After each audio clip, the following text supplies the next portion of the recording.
আমরা যদি আমাদের উপর অর্পিত দায়িত্ব সঠিকভাবে আমরা পালন করতে পারি, নিশ্চয়ই আমরা এই যে প্রায় 20 কোটি মানুষ দেশে, যে 55,126 বর্গ মাইল, যে দেশটি নিয়ে আমরা গৌরব বোধ করি, যে দেশটিকে আমরা আপন মনে করি, যে দেশটিকে আমরা আমাদের প্রথম এবং শেষ ঠিকানা মনে করি, এই দেশ এবং এই দেশের যারা নাগরিক, তাদের আমরা ভাগ্যের পরিবর্তন করতে সক্ষম। আমরা রাজনৈতিক দল হিসাবে আমরা যে ম্যানিফেস্টো জনগণের সামনে উপস্থাপন করেছি, সেই ম্যানিফেস্টো স্বাভাবিকভাবে আমরা বাস্তবায়ন করব এবং একই সাথে পৃথিবীর যে কোনো গণতান্ত্রিক রাষ্ট্রে যখন একটি রাজনৈতিক দল যারা জয়লাভ করে সরকার গঠন করে, তারা তাদের ম্যানিফেস্টো বাস্তবায়ন করে।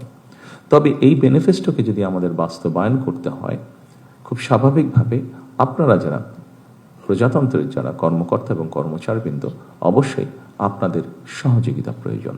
যেই বিষয়টিকে আমরা অ্যাড্রেস করতে চাই, যেভাবেই হোক, এই বিষয়টি আমাদের সকল ব্যবস্থাকে, সমাজের সকল ব্যবস্থা, রাষ্ট্রের সকল ব্যবস্থাকে অনেক পিছিয়ে দিয়েছে, অনেক ক্ষেত্রে ধ্বংসের দ্বার প্রান্তে নিয়ে গিয়েছে।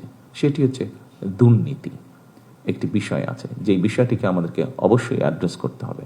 কিন্তু এই বিষয়টিকে একটি রাজনৈতিক দল হিসাবে, সরকার হিসাবে যদি আমরা অ্যাড্রেস করতে চাই, অবশ্যই আপনাদের মতন মানুষ যারা আছেন তাদের সহযোগিতা, তাদের 100% সহযোগিতা ছাড়া আমাদের পক্ষে সেটি সম্ভব হবে না।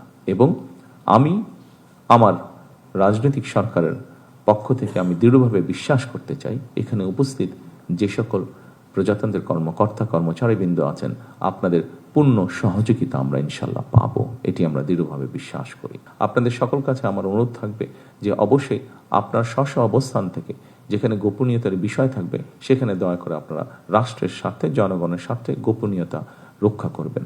আমরা যদি দেশকে গড়ে তুলতে চাই, জনগণকে গড়ে সামনের দিকে এগিয়ে নিতে চাই ডিসিপ্লিনভাবে, তাহলে অবশ্যই আমাদের যেই যে ডিপার্টমেন্ট আছে, সেটি সামরিক হোক, সেটি বেসামরিক হোক, প্রত্যেকটি ডিপার্টমেন্টের ডিসিপ্লিনের কিছু রুলস এবং রেগুলেশন আছে। আমার প্রত্যাশা থাকবে আপনাদের কাছে সেই রুলস এবং রেগুলেশনগুলো ডিসিপ্লিনের ক্ষেত্রে আমরা কঠোরভাবে মেনে চলার চেষ্টা করব। স্ব অবস্থান থেকে সচেতন হই, অবস্থান থেকে যদি আমরা কাজ করি, অবশ্যই আমরা একটা অবদান রাখতে পারবো এই দেশ গঠনের, এই সমাজ গঠনে, এই রাষ্ট্র গঠনের।